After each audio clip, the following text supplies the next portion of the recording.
Hello and welcome to the Game Theory Podcast. I'm your host, Sam Vecenie. We are presented by The Athletic.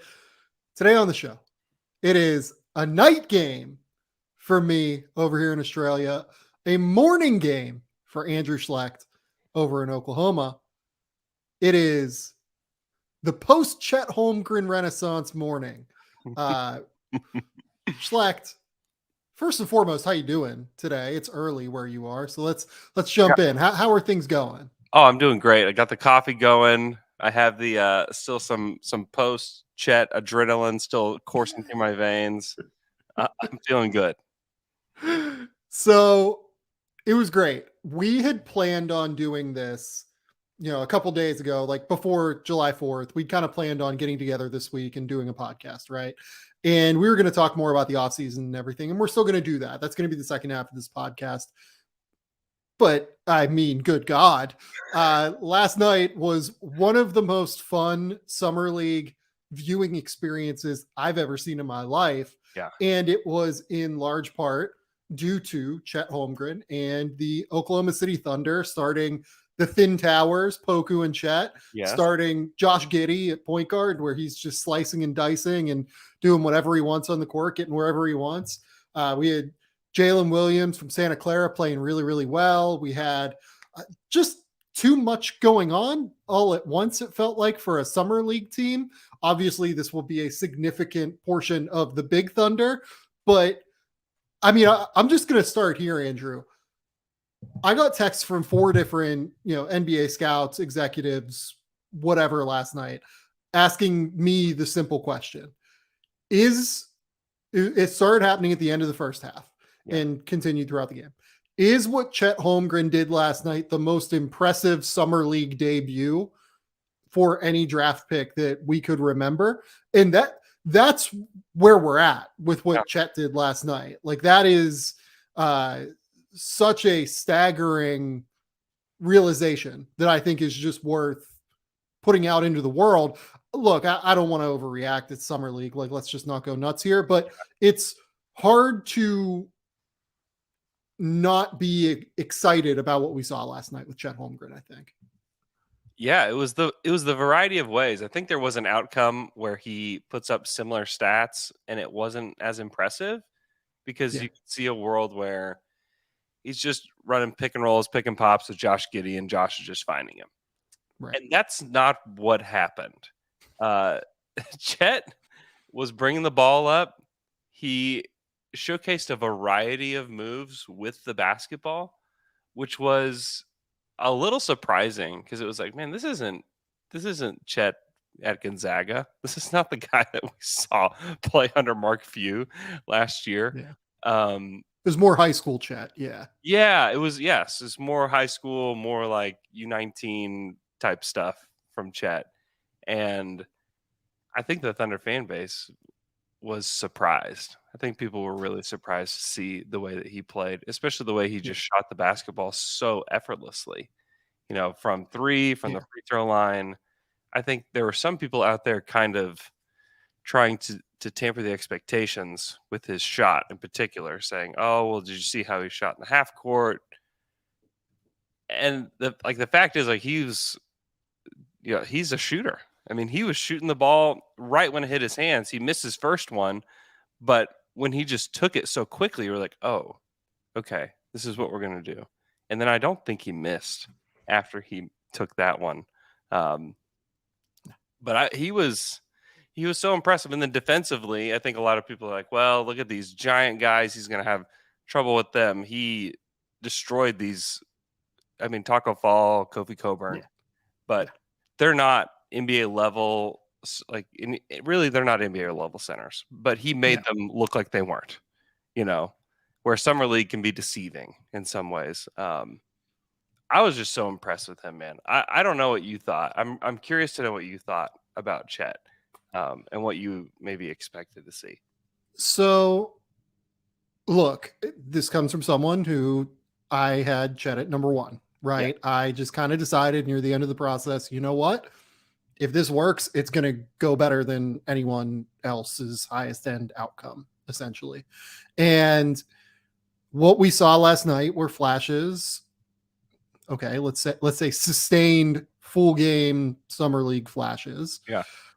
Of what the upside is. So I've always been a little bit higher on his open court ball handling than what other people seem to be. Mm-hmm. I always have bought him as like a grab and go guy, for instance. And what we saw last night, he's just grabbing and going and stepping into threes because guys decide not to play up on him, right? Yep.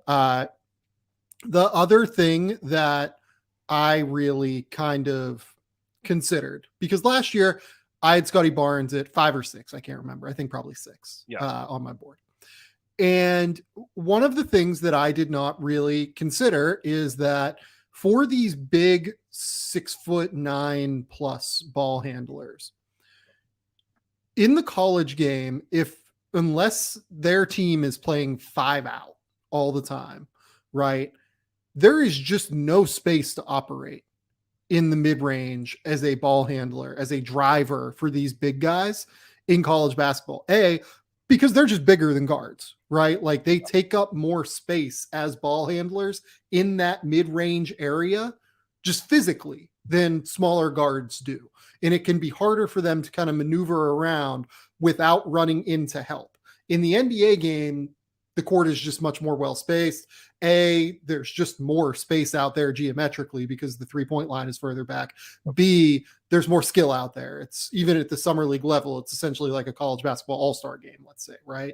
Yep. So I have always thought that there was a real chance that Chet's ball handling would play up once he got to a better level, especially considering that Gonzaga played Drew Timme next to him. And I just want to get this out of the way real quick. We shouldn't be shit talking Mark Few based on what we saw from Chet Holmgren last night. Drew Timme was genuinely one of the 2 or 3 best bigs in college basketball from an offensive perspective last year. Yeah. Averaged probably 20 points a game, unstoppable on the block. If you have Drew Timme on your team, you should operate in exactly the way that Gonzaga did last year. Mm-hmm. I just want to be very clear about that. Do I wish that Mark may have let Chet do a little bit more as a driver?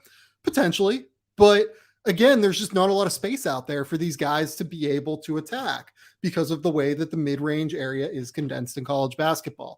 So I say all of that to say, the ball handling stuff did not really surprise me. He had a great shooting night. Let's also just be clear about that. He made his first 4 threes and he started to feel it. You could see after he made that 4-3, he comes down, dribble right, spin back left, Dirk fade away. What are we doing here? You could see it. But here's ultimately the thing that made me end up with Chet at number 1. And it's the biggest thing that showed through last night. And we'll talk about the defense or whatever. That dude is not scared. That dude thinks he is the best player. People will joke around about the stuff he said pre-draft where he's someone would ask him who's the best player in the NBA. And he'd go, oh yeah, me in 3 months. Yeah. He believes that. This is the thing. He genuinely believes that. And he conducts himself as such. And I think that can't be overstated when it comes to something like this. He is never going to lack for confidence. These guys that are skinny and don't, have the great physicality to be able to deal with shit. Sometimes they just lose confidence, right? They get beaten up and they get chewed up and spit out a little bit. I mean, Poku's a grand example of that to people that have watched the Thunder. You know? And I think he's pretty confident for a guy like this, but he still, has his moments where he looks like he's having a tough time. Right. And you can see it kind of in his reactions. You're never going to see that with Chet. He's super professional. He's an incredibly hard worker, 10s across the board. When it comes to the off court stuff, 10s across the board in terms of confidence. I didn't expect that, where he had 23, what was it, 23, 8 and 6 blocks or something like that. He had multiple assists in the 4 assists, 6 blocks. Yeah. I didn't expect that, but I thought he would look really good in Summer League, I guess is what I would say. Yeah. Yeah, I was very surprised. I don't know what other debuts would you compare it to? Like, what other great Summer League debuts? Like, and not all of them ended up being great players. I mean, I remember Anthony Randolph just being like an absolute monster in Summer League. So it's just you can only overreact so much to it just because it is Summer League, and that Utah team looked like a team that hadn't really had a good first round pick in a long time. You know? They did. Whereas with the Thunder, I mean, you're starting several first round picks and you're playing several guys that are highly touted, where there was a real talent disadvantage for Utah. Like, let's be clear on that. Yeah. And that's because they've been in the playoffs for several years. Like, this is what happens. Like, this is how you get to these places too. They've also made some shitty picks as well. Like, you take Udoka Azubuike. Yeah. Like, you know, Jared Butler, it seems like, is not going to pan out. I really like Jared pre-draft, but he just looks like he can't really separate at the level necessary for someone like him. Maybe that changes. Like, maybe he just had a bad night last night and we see better from him over the course of the next little while. But, you know, that doesn't look awesome right now. None of the Mieoni, Jarrell Brantley, Justin Wright Foreman second round seems to have panned out in any way, given that none of them are on the roster. So, like, it's worth noting that the Utah Jazz are a really poor Summer League team. They have guys that I'm like kind of sneaky interested in. Like, I really like Jonathan Williams out of Buffalo. Like, but by like him, I was like, okay, I think I have a two-way grade on this guy when nobody else in the public sphere at least does. I will also note here too, this was the exact kind of game that you would expect Chet Holmgren to find success in against bigs like Kofi Coburn, Taco Fall, guys like that, where they can't do anything with him in space, right? Mm-hmm. And it is worth noting the context of that. Like, no crazy explosive athletes for the Jazz, no mobile bigs, wings and fours couldn't really do anything with them though last night. Like, they tried to pop Vic Law on him, and Vic Law is like a very high level, like, Australian NBL player. Mm-hmm. And frankly, like, if he was slightly more athletic, would probably be an NBA player. But I mean, couldn't do anything with him. Like, can't do anything with Chet. It's crazy. And like, the block on Vic Law at the rim just kind of said it all to start the second half. It was just like, that to me was like the holy shit moment that he did last night. That and the Dirk fadeaway. Because, like, again, Vic Law is like 25, I would guess, at this point. It is a good player. He's a high level professional player who could probably play borderline EuroLeague basketball. Yeah. And Chat was just like, nope, no chance. I think that's when most Thunder fans passed out, was whenever Chet blocks it at the rim, throws it to Poku throws it to Giddy throws it, I think, to Wiggins, and Wiggins dunks. You're like, this is my new life, you know. Well, Thunder fans. How many times did you just like find yourself laughing out loud? Oh, my wife was like, what's going on with you? And I'm like trying to convey to her what's happening on the screen as she's like doing something in the kitchen. Like, you just can't. I mean, the Thunder have obviously had a lot of great players, but to watch this guy, it felt different. It felt similar to those vibes that you had with like the early Thunder.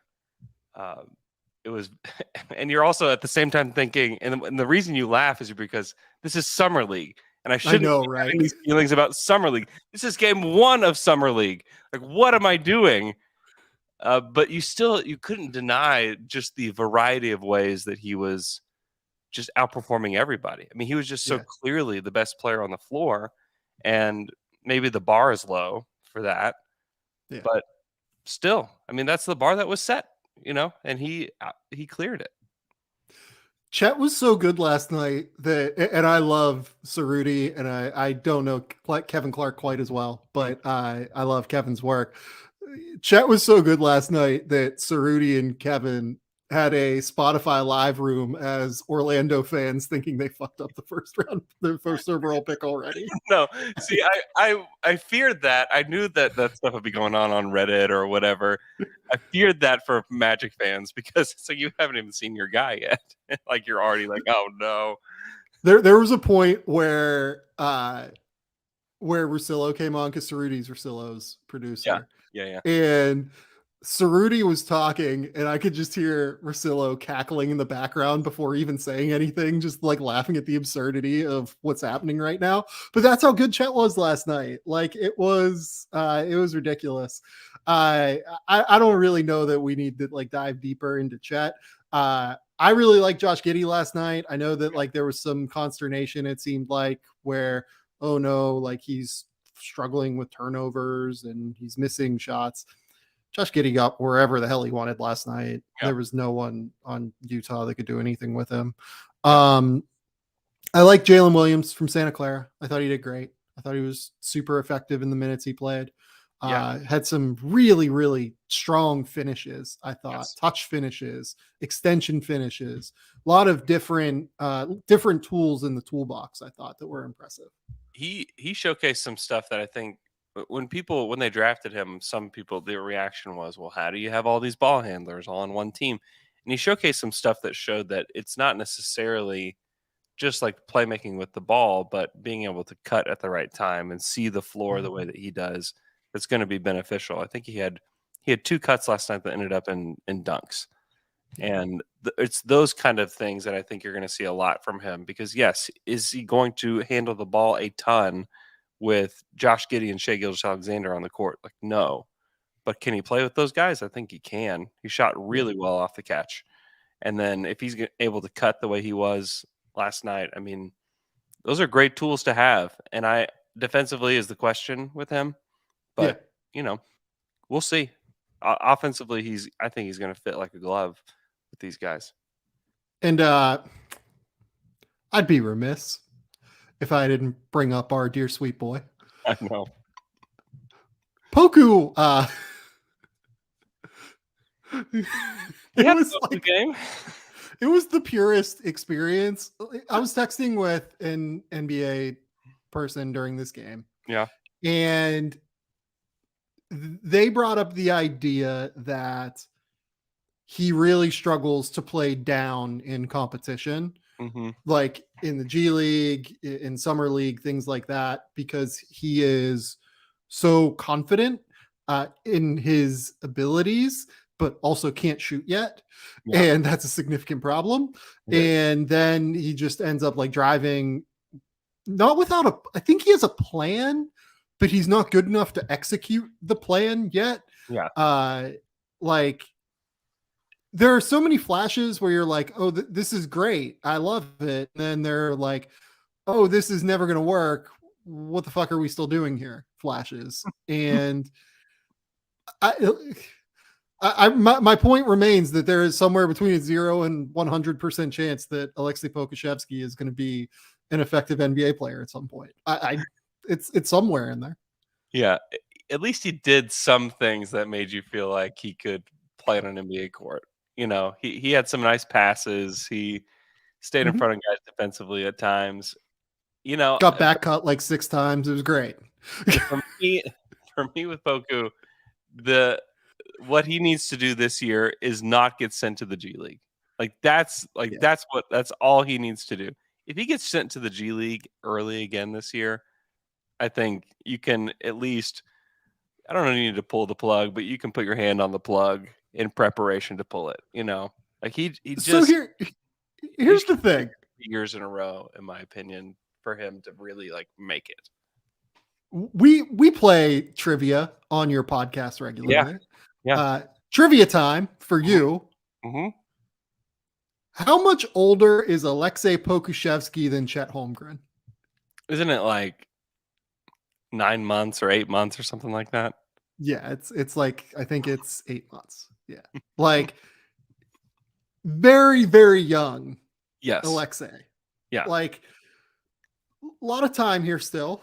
A lot of potential here still. Or no. It might even be. I think it might even be like 4 or 5. It might even be shorter than that.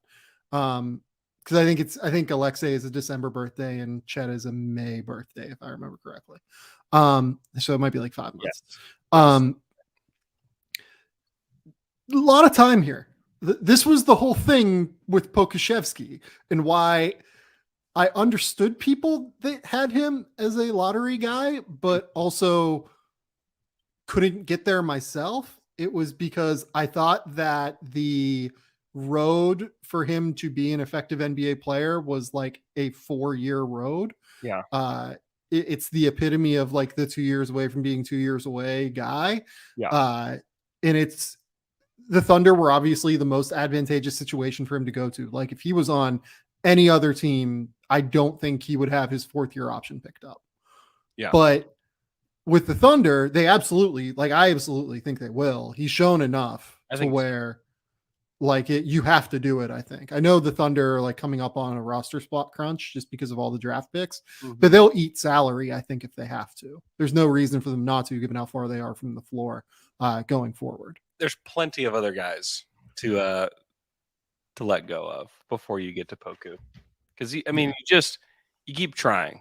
And if he's honestly, they just need him to be a guy that can come off the bench, play 15, 20 minutes this season and make progress. Like that's all they need from him. They don't need him to like average double digits or anything. There's really no statistical point he needs to reach. It's just, can you stay on the court for 15 minutes a game during this season? If you can, I think that's progress for him because the beginning of last year, he just could not do it. No. Okay. Now that we've done Poku Corner, shout out Aleksej. Let's talk a little bit about the offseason. So the way I'm going to structure this is literally, I just want to start. There are a couple things I want to hit.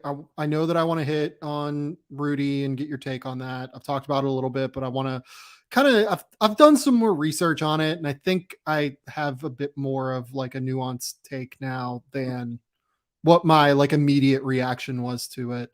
And then I want to talk about the Lakers situation. Yeah.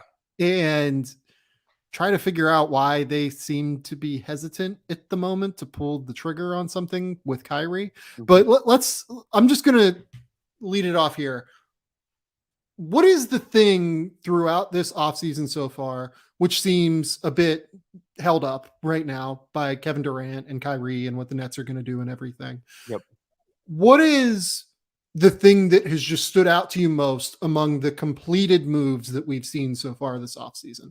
Or like because the moratorium, I think, ends in like 12 hours, the things that actually have been reported will be completed, I guess is the better way to put it. Yeah.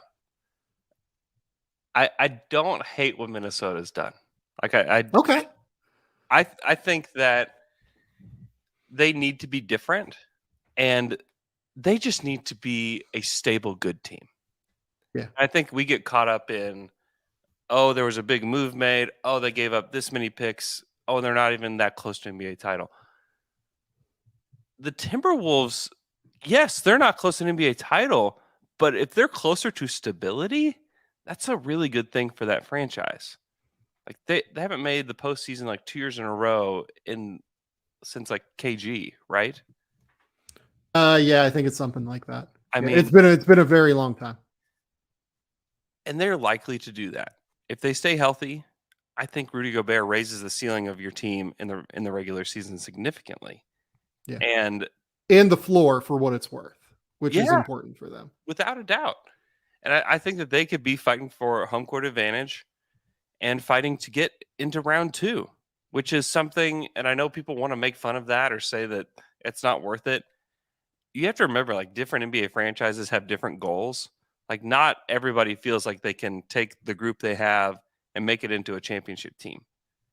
And maybe this group could get there because we don't know what Anthony Edwards is going to look like next year. I mean, that's one of the big things is he was awesome last year and he's got a ways to go. And I think Rudy Gobert just helps them. And did they give up a lot? Yes. Did they give up too much? Yes. But that's okay. I think you can be a Timberwolves fan, like feel okay with your team because I think they're going to be successful next year. And they still have young guys that are growing. I think Jade McDaniels is a guy that could grow alongside these guys as well.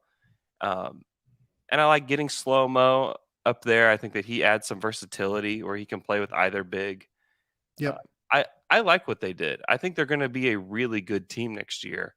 And yes, so they give up future picks that could be very valuable. Sure, but you're adding stability to your franchise.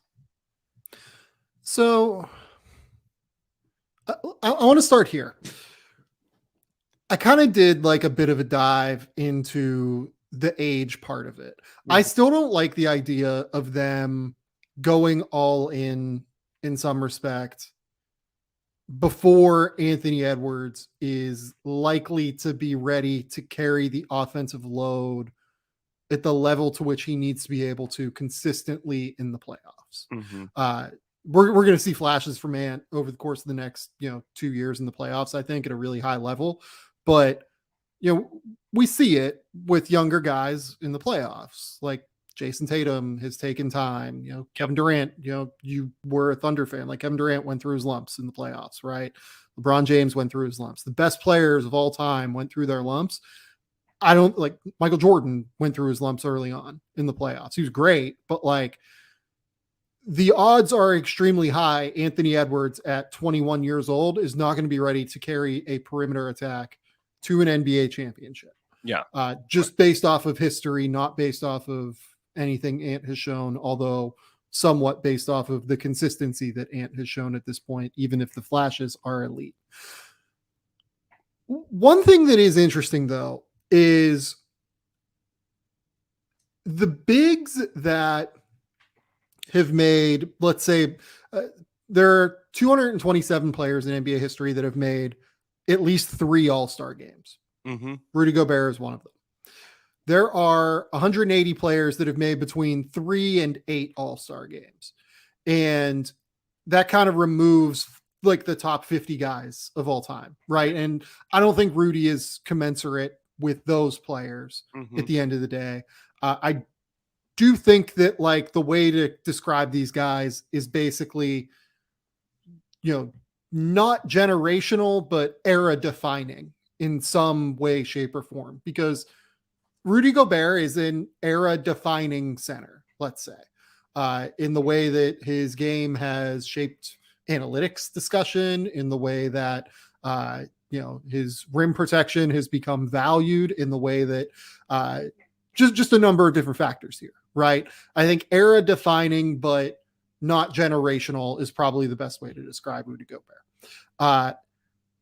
There are more guys among those 180 players that were centers and like, frankly, in a lot of cases, defense first guys that maintained their value past 30 years old. So Artis Gilmore was an all-star deep into his 30s. He didn't make an all-defense team after the time he was 30, but he maintained all-star value. Nate Thurmond made all-defense teams until he was 33. Marc Gasol was an all-star until he was 32. Yeah. Pau Gasol had those weird Bulls seasons that nobody remembers, and nobody should remember, because what a bizarre couple of seasons that was. Yeah. But he made the all-star team in the watered down Eastern Conference into his mid 30s. I think he was 36 the last time he made one. Rasheed Wallace hung on as an all-star until he was 34. Ben Wallace was like an all defense player until he was 32. Mm-hmm. Al Horford was an all-star until he was 32. Larry Nance Sr. made all-star teams and all defense teams until he was 34 years old. Alonzo Mourning made all-star teams until he was 32, but was done as an all-defense guy by the time he was 30. And then the best case is Dikembe Mutombo, who won a Defensive Player of the Year award at 35 years old and, was, essentially like an all-defense guy consistently in his early 30s. So that's actually like a bigger list than what I think gets discussed. Yeah. Among like these guys that have between 3 and 8 career all-star appearances. And Rudy Gobert is renowned as someone who takes really good care of his body. The thing that worries me on some level is that, let's say he is 32. Like, it seems like the average among that group that actually aged well, and this doesn't count guys like, Willis Reed, X, Y, and Z that were done by the time they were 30, making all-star teams. So there are a few of them, right? But even among these guys that aged well into their 30s, the average was probably 32, which makes me think that Rudy's 33 and 34 years old, seasons here, probably not going to be incredible, but that's probably the time when Anthony Edwards is most likely to be ready. Yeah. And you would think, again, 33 and 34-year-old Rudy Gobert on a large contract is probably not going to be a wildly valuable trade chip to other teams to recoup some of the value you lost if this doesn't go well. And on top of it, you've just really limited your options, especially mid-season in the trade market because of the step-in rule moving forward. Like, they can't actually trade a future first-round pick anymore here. On top of that, they actually, I like the guys that they traded too. I'm not like an enormous Walker Kessler fan, but they were clearly. Leandro Bolmaro averaged 16, 6, and 6 in the G League this year. He's actually pretty interesting as a bigger ball handler. Former first-round pick in 2020. Just 21 years old. They also give up the 4 firsts, but Jared Vanderbilt, I think is worth a late first round pick. He's an effective defensive basketball player that I thought was on the borderline of getting all defense votes last year. Patrick Beverly, Malik Beasley, there's a chance that Utah is going to be able to flip these guys. It's too much to give up, but I actually do think Minnesota is going to be good. And I think that it's possible the aging conversation around Rudy Gobert has maybe been overstated a little bit, especially given that he was very good last year. He was incredible last year defensively again. Yeah. And sometimes getting into a new situation can rejuvenate you a little bit, because obviously that situation was stale and everybody knew it. It was stale a year ago and everybody knew it. And so I think getting to a new situation can be helpful. And if this Timberwolves team just becomes as successful as the Memphis Grizzlies were with Zebo and Marc Gasol, they went to a conference finals, we're just in the playoffs every year. That rejuvenated that fan base so significantly. Yeah. That it did. You wonder if that could happen in Minnesota too. Because the reason that a lot of people that are Grizzlies fans now it's because of those teams, and those situations just matter so much. Ask the Pelicans, who just made the playoffs, pushed the Suns. Had that not happened, how are you feeling as a Pelicans fan today? Those moments, I know that we think of them as insignificant because they didn't go to the finals or they didn't win the NBA title. But when we're talking about fan bases that have been lost in the desert for 15 years or whatever it is, just having good teams matters. And they haven't been able, they tried to build through the draft for how long? They proved that was not a great path for them. And there's also new ownership, and they want to make a splash, and they got somebody good in. To me, it's easy to dunk on the Timberwolves just because they gave up too many future assets for a guy who's close to 30. Yeah. I get that. If the Thunder did that, I would be crushing them today because I think it would be the wrong thing for them to do. However, sometimes you just have to pull yourself out of the muck and just be a good, solid team. And I think that's okay. I think that those kind of moves are okay just to help rejuvenate the fan base a little bit. Yeah, and there are benefits to being a good, solid team when it comes to getting someone on the mid-level exception, right? There are value-based assessments when it comes to being able to, for instance, acquire someone like DeAnthony Melton for the number 23 overall pick on draft night, because Minnesota, even though they can't trade forward-looking picks, they can move their picks on draft night if they decide they need a veteran moving forward. So, I don't love the deal. Yeah. And I agree. It's not a deal I would have made. Mm-hmm. There's also a pick swap in there in 2026. And 2 of these picks are after Rudy Gobert's contract is up. And, you have to hope that Anthony Edwards just, goes God mode, right? Like, this is an enormous bet on Anthony Edwards just being like incredible. And I love Anthony Edwards, but just historically, it's hard to bet on a guy that's this young to be that motherfucker in the playoffs, basically. Yeah, it is very, very rare. Yeah. However, we're talking about the Timberwolves being in the playoffs, which is great. Which is just okay.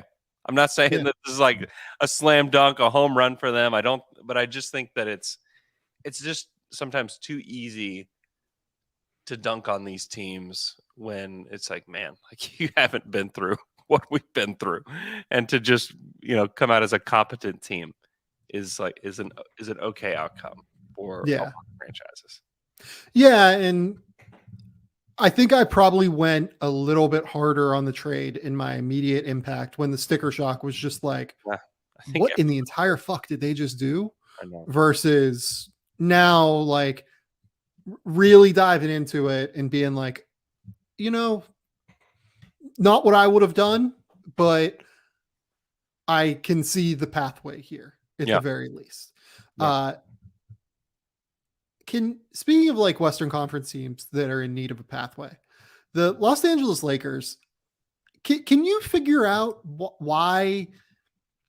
And look, with deals that haven't happened, you just never know with some of the reporting, right? Like, it's teams trying to get specific messages out. It's one specific agency in all likelihood trying to get a specific message out in this case. But like, I can't really figure out why they wouldn't be all in on a deal that gets them out of the Russell Westbrook business. Much as I think you and I are like fans of Russell Westbrook in general, like, you watched him for years. I like love Russ, but this was a disaster this year. Yeah. You get out of that and you bring in the perfect fit with LeBron. And then on top of it, like, to make the math work salary wise, like, you're going to have to get basically one of Joe Harris or Seth Curry, right? Who also is like a perfect fit as a shooter next to Kyrie and Anthony Davis and LeBron. I can't quite wrap my head around why the Lakers are playing this. Maybe it really is just like a leverage game on some level, but like, this is the unequivocal best case scenario for the Lakers in these waning LeBron years. Am I missing something here? Is it really just like Kyrie hate? Like, what am I missing here, I guess? I think it is just Kyrie Irving. Don't you think? I mean, he had such a strange year. It was such a strange year. It was such an exhausting year. And Russ brings his own problems to the table, but he's gonna play. Like, at least Russ is gonna play. Like, are we sure that Kyrie's gonna play? I mean, that's a question that you have to just keep asking yourself. And I think yes. Don't like the reason he did not play outside of for when they play in Toronto. Yeah, is now gone. Yeah, right. And I get it. We can talk about Kyrie as a personality that has worn out his welcome now in multiple places and all of that. Yeah. But like, barring injury, he should he should be able to play. Like, the problem that existed this year is no longer there. Right. Yeah. He still has to give you at least some trepidation, though. I mean, because this is it, right? For the Lakers. This is this is probably the trade that the only trade they can do to make themselves better. However, like, this is it. Like, are you sure that this is it? And if they're going to give up 27, 29, I mean, to me, you've got to protect those at least some, because those could be big time picks. I don't know. Kyrie would give me, if I were sitting in the GM chair and my choice was Kyrie Irving, and I didn't have to do it today, I would probably say, can I just sleep again? Can I just think about this a little bit more?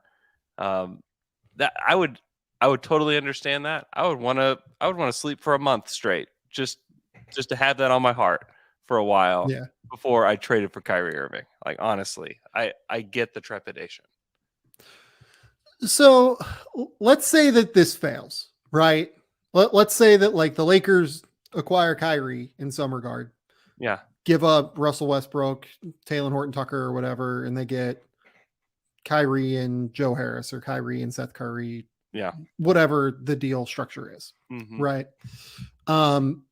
Let's say this fails. LeBron maybe leaves this offseason, right? Kyrie maybe leaves this offseason, so you get nothing for them. You still have Anthony Davis. Mm-hmm. And, Anthony Davis missed a lot of time this year. Anthony Davis is still like a 9 or 10 time All-Star. And you're going to be able to get back 3 or 4 first-round picks. Rudy Gobert just went for, 4 unprotected first-round picks at 30. It's reasonable. Yeah, that's a reasonable thought. So you're getting back a lot of the picks you've moved already, most of them, to be honest, if you want to rebuild. And if LeBron and Kyrie leave, you're rebuilding as it is. Yeah. So with rebuilding is that you want to have your own picks, Yeah, you do. And if you do, and you're going to have half of them. Yeah. Which is tough. Yeah. But I don't know.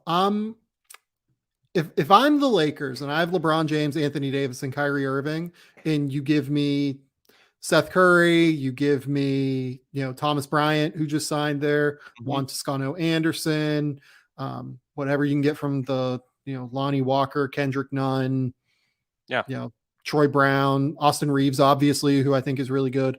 Like, you give me that core, I think I'm winning a title. I think I don't think I'm winning a title, but I think I am firmly in the title mix, or, I think I'm firmly in the title zone, to coin a Windhorse deal zone term. That to me that's the move, right? Like what how else do you get out of the Russell Westbrook thing? You don't. Which very clearly did not go well, and you need to change it somehow. Yeah. What is the other deal on the market that works? There's not. That's the thing, is that there's not another one. I mean, people talked about them just like offloading Russ to a team. I don't think that's possible now. And I don't think I don't buy the Pacers thing. No. Like, any rebuilding team isn't, trust me, any rebuilding team does not want Russell Westbrook on their team. I mean, I guess a buyout would be like the only. Yeah, you buy him out. Yeah. You're doing it to acquire assets. And if you're so here's the thing. So you're moving the quote unquote rumor that is out on the internet is Miles Turner and Buddy Hield, right? Yeah. Miles Turner is worth over 1 first-round pick by himself in value, probably more than that. If I'm being real, but I really like Miles. I think Miles is a great fit for them too. Mm-hmm. Buddy Hield, 2-year deal, $39 million a year.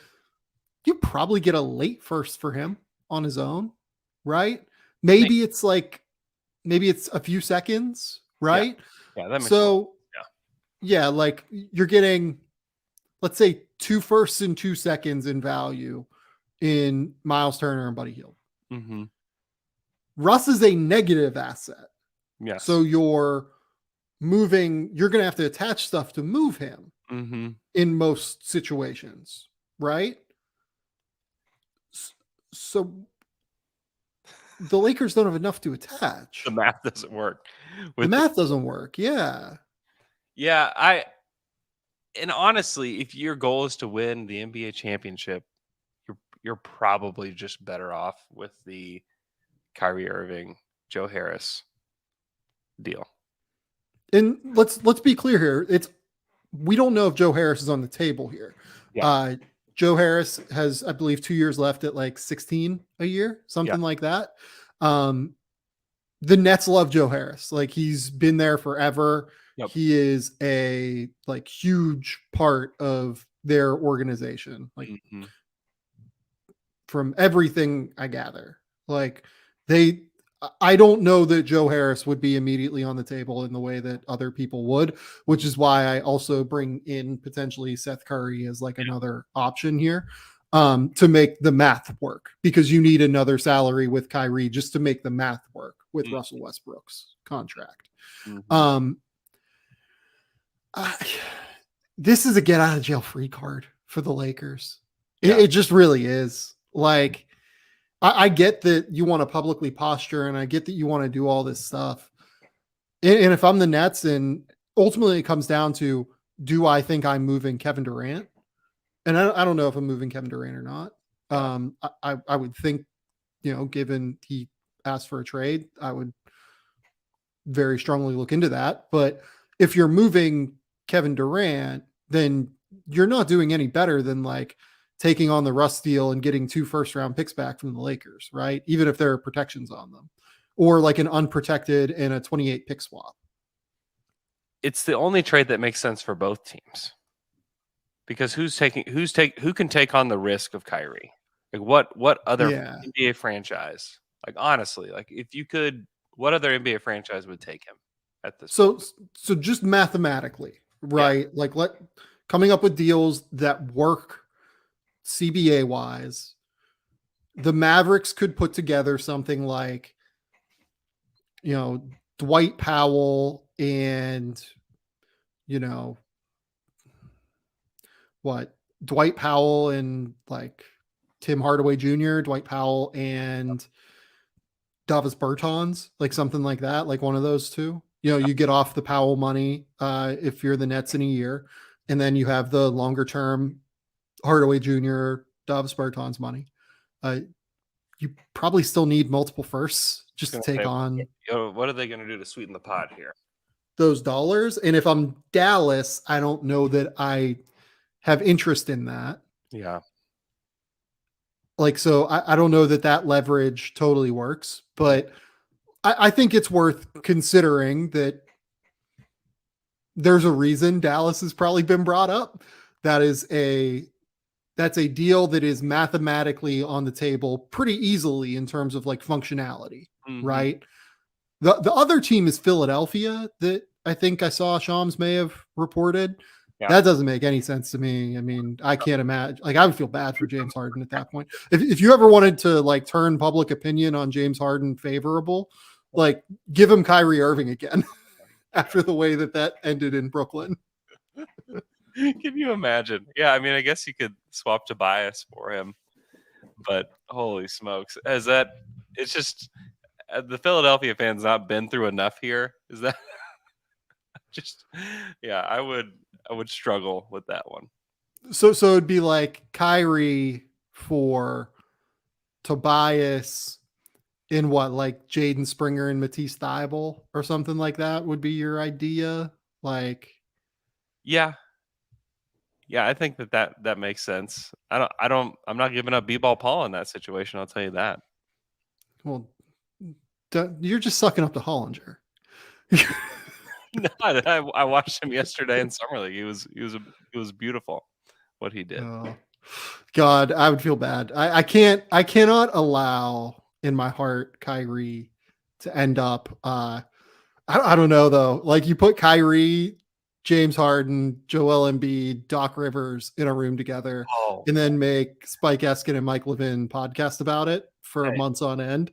That literally could be the end of the Rights to Ricky Sanchez podcast. It could be, or it could just be another birth for them. I would actually be in it for that portion, for just for the Ricky, honestly. Oh, every episode would be must listen. Every single one. It'd be unbelievable. But would lose his mind if Kyrie was on his team. Oh my God. But like, yeah, this has to end with the Lakers, right? With Kyrie. Right. Well, and LeBron, and with LeBron. That's where it makes the most sense. Is like, okay, who's the guy? Who's the guy that he can play with where you feel confident that Kyrie is going to get his career back on track? And maybe it's Kevin. Like, if KD decides to stay in Brooklyn and they run this back another year. Yeah. I would still love to watch this Brooklyn team. I will say that. Like, I love it if they decide to keep Kevin, but KD seems like he wants to go. So I don't know what to leave there. Okay, so I brought up this move. Do you have another one outside of the Rudy deal that like really stands out to you? Is interesting. I just like what Boston did. I think that they got a lot of value for not a lot going out, and they kind of, the Malcolm Brogdon deal addresses the problems that they had in the finals. Yeah, I like a team that made a finals run, that made some improvements around the edges, that didn't give up anything, that didn't really change anything. However, they got quite a bit better. So I really like that for them. I'm excited to watch them. And then Gallinari is just like a nice regular season piece. I don't know how much he can play in the playoffs, but you have enough pieces where you don't have to play him in the playoffs. So if you can just save, Grant Williams' body, 5 minutes a game or 7 minutes a game just by playing Gallo during the regular season, I think that those kind of moves are pretty valuable. So I like it. I like what Boston did quite a bit. Yeah, and they needed another floor spacer. Like they just needed someone who can shoot at the end of the day. And they got two guys who can really shoot in Malcolm Brogdon and Danilo Gallinari.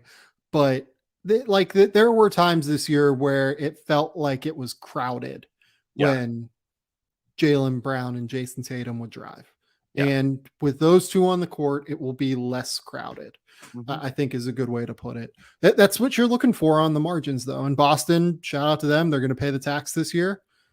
This is why you avoid the tax for all those years, I guess, if you don't have like insanely wealthy ownership like the Los Angeles Clippers do.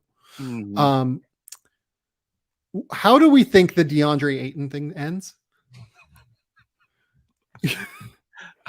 I don't know. I feel like it's in a lot of ways tied to the Durant stuff.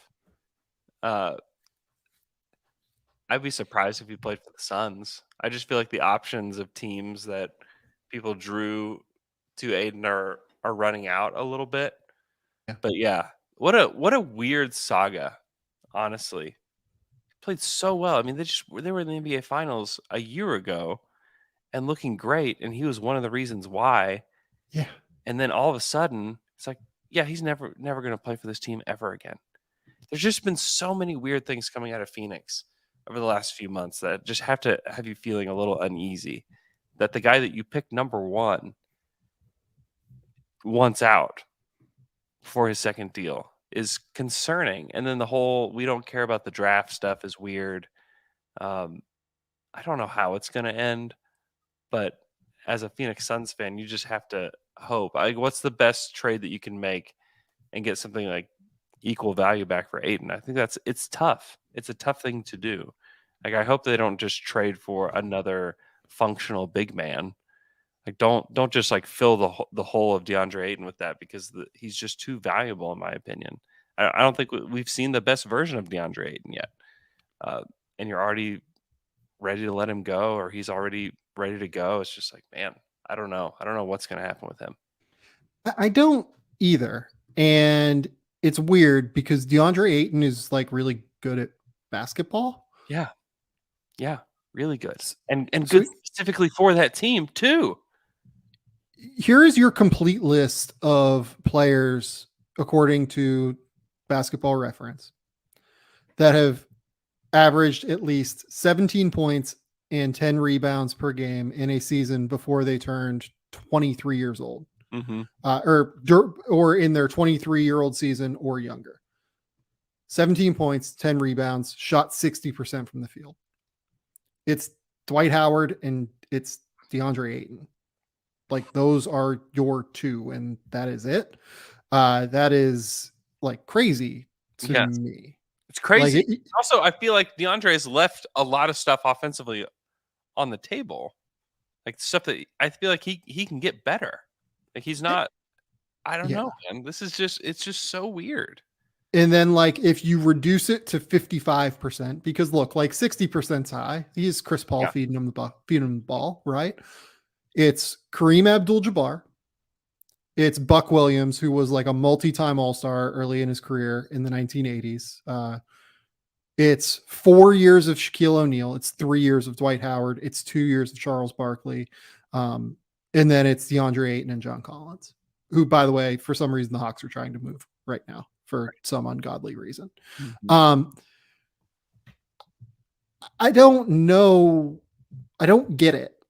I don't get why there isn't a bigger market for DeAndre, because you can't point, like with John Collins, you can point, oh yeah, like he's kind of a tweener defensively. You don't know what to do with him. Yep. There's kind of a lot going on there. I think he's gotten good enough at the 4 defensively. He's good enough at like sliding his feet in space now and being aware rotationally to where he's not a liability, but he's not a plus defender. Yeah. DeAndre is a plus defender now. Yep. Like he's a plus defender at the center position. He can guard out in space. He's, you know, he falls asleep sometimes at the basket, but he's pretty good as a help side defender now. He's not elite at it by any stretch. That's the thing that's holding his game back, if anything. But he's really good. He's 23 years old and he averaged 17 and 10 and shot 63% from the field. Like, what are we doing here? He has potential to shoot it. Like, he can defend. Well, and if you care about life beyond Chris Paul, like you have to. He and Booker and Bridges, like that's great. Like, why are we not doing everything we can to make this guy happy? Yeah, it's just it is such a strange situation to me, because what can you get back for Ayton that's going to satisfy you? That's going to make you feel like you did well. I see. Like, I've been trying to figure out, is there like an Indiana Miles Turner, DeAndre Ayton like swap kind of thing? So here's the thing. Like, look, Chris Paul can play with any kind of big. Yeah. Chris Paul is particularly good at feeding rim runners. Mm-hmm. Miles Turner, as good as he is, and he's a phenomenal floor spacer for a big, great rim protector, better defensive player overall than DeAndre Ayton is. Not a rim runner, right? Like, pick and pop guy, not like a crazy downhill athlete necessarily. Mm-hmm. But I've still been trying to figure out, like, is there a Miles Turner and a first round pick deal there? But if I'm Indiana, wouldn't I just rather extend Miles Turner? Like, I'd try to, at least. Then I don't know. I'd rather have Ayton. If that kind of deal is available, like, give me DeAndre Ayton. I'd rather just have the better player. And then you can reunite him with Jalen Smith, you know? Yeah. And you know what? Like, you then have Tyrese Halliburton, you have Ben Mathurin, you have DeAndre Ayton, you have Chris Duarte. Like, that's your core 4 moving forward. Mm-hmm. That's pretty good. Like, that's a really, really good core that you feel like you can build around. You're still probably not going to be great next year, but you're probably competitive because Tyrese is good and DeAndre is good. Mm-hmm. So maybe you're right. Like, maybe I would do that. You'd have to throw in like some other stuff, obviously, but like, it's, if I'm Phoenix, there's no way I'm doing that though. That just doesn't feel adequate. That doesn't feel like that really gets me anywhere. Maybe they're a little bit better next year, but man, if I'm Phoenix, I'm thinking, I mean, Chris Paul's 37. Like, how much longer? I just can't, to me, I can't throw guys like Miles Turner or whoever at this team trying to make it better today. Yeah. Like, when you have an option that keeps you good today and good in 5 years, and you're giving that away so that you can maybe be slightly better for 1 year, like, Ayton could be a lot better than Miles Turner next year. He's 23, you know? Yeah. By the time he's 25, it could be like, man, I cannot believe that they traded Miles Turner for DeAndre Ayton. He's averaging 20, 12, and 2 blocks a game, and he's just crushing it for the Pacers. The other one that I've been trying to figure out is, could this be like a place for if Toronto decides they don't want to put Scotty Barnes in a Kevin Durant deal? Yeah. Maybe DeAndre makes sense there. Like, trying to figure out, like, okay, we sign and trade Gary Trent or something like that. We sign and trade, you know, Precious and Gary Trent for DeAndre Ayton or something like that. And that, again, that makes Phoenix worse. I don't like that deal. Like, I think it's a dumbass idea. Yeah. But if they're just like set on, fuck it, we don't want DeAndre anymore for some reason. It's such a wild situation. I feel like I have incomplete information on what's happening with DeAndre and Phoenix. Look, I think that look, I've talked to people and I still just don't. I think it comes down to ownership at the end of the day. Like, I mean, that doesn't come don't. Robert Sarver for a long time has been a very cheap owner. And I think that if this was a owner that was willing to consistently pay the tax and has proven that over a long period of time, they would have extended DeAndre at the deadline or at the extension deadline back in October. Mm-hmm. Coming off of a fucking finals run where he played better than Nikola Jokic for a full series. Mm-hmm. And that's the other thing about it with DeAndre. That's the crazier thing. Like, outside of this Dallas series where he was not very good, right? And they got beat. Yeah. He's been playoff proven. Like, he's been good. This is not a situation where you have to play him off. He's 23. Play him off the court. He's 23. Like, 23-year-olds have bad playoff series. Yeah. That happens every single year. And to act like, oh, okay, well, he's just cooked. Like, no, he hasn't. He's still approaching his prime. He's still not even close to his prime. It's just it's a weird time to trade a guy who was the number one pick, who has performed well, like you said, and helped you get to the NBA Finals. And I don't know, to me, they just act a little bit like they're not a team that has just been in the playoffs year in, year out, and a franchise that's just had like such stability. Like, just sign DeAndre, make him happy, stabilize your franchise for a little bit longer before you start making wild decisions. If DeAndre Ayton in a year is unhappy, you can trade him then. Like, be a tradable. That's the other thing.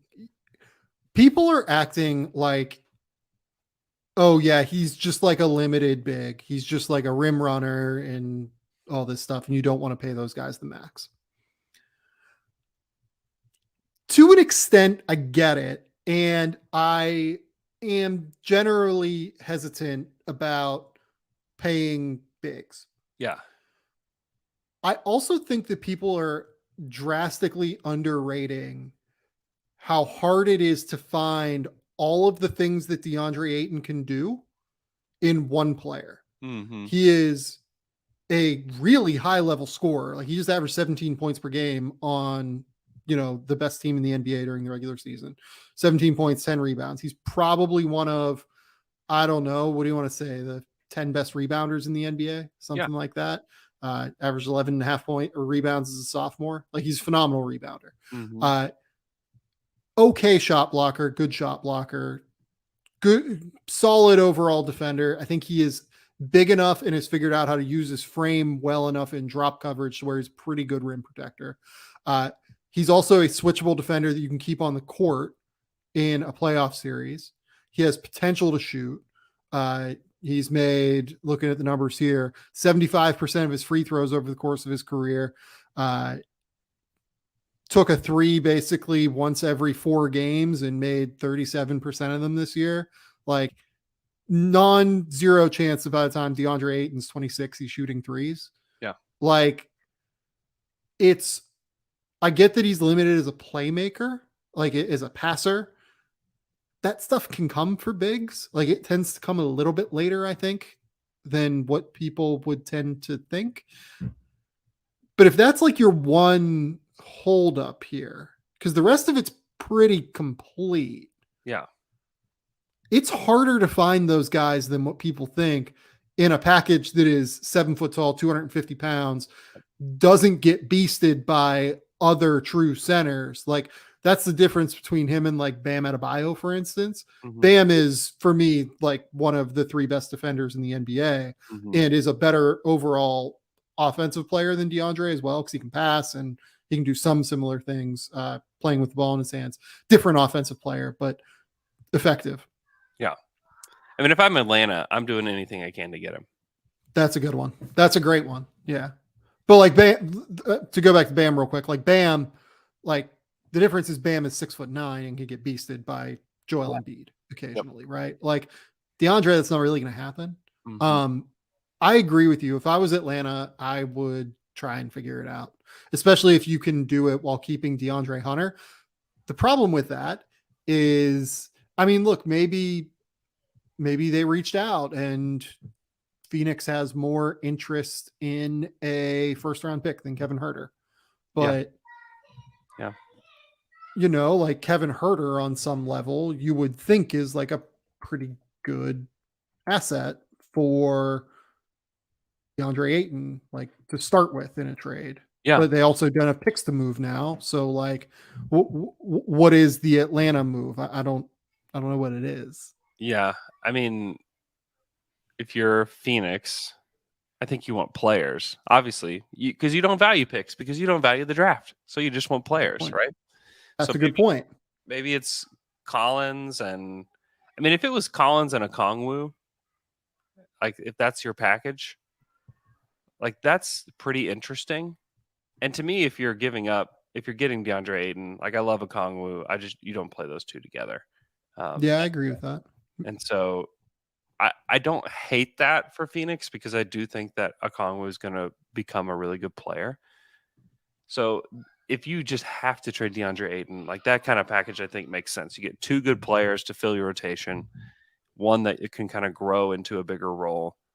And then if you're Atlanta, you have this core of Trae Young, DeJounte Murray, DeAndre Ayton. I like that quite a bit. DeAndre Hunter as well. DeAndre Hunter there, who is actually a great fit next to DeAndre Ayton. Yep. That to me, what the Hawks have needed to do is raise the ceiling of their team, and they've just I felt like they've raised the floor a little bit too much. And now that's a ceiling move for me. A team that can grow together. Like I like that quite a bit for them. If they could pull off a move for Ayton, I think that they're a team that I think should. So I'm trying to figure out how close they are to like the luxury tax and to like the apron. Yeah. I think they actually could do something similar to that. They're far, I believe, don't quote me on this. This is how I get in trouble, like just talking before I know certain. I believe that they are far enough away from the apron to where they can sign and trade in DeAndre. And if you're set on getting rid of DeAndre Ayton, John Collins, and maybe you keep Onyeka and you move Clint Capella to like a different situation. Yeah.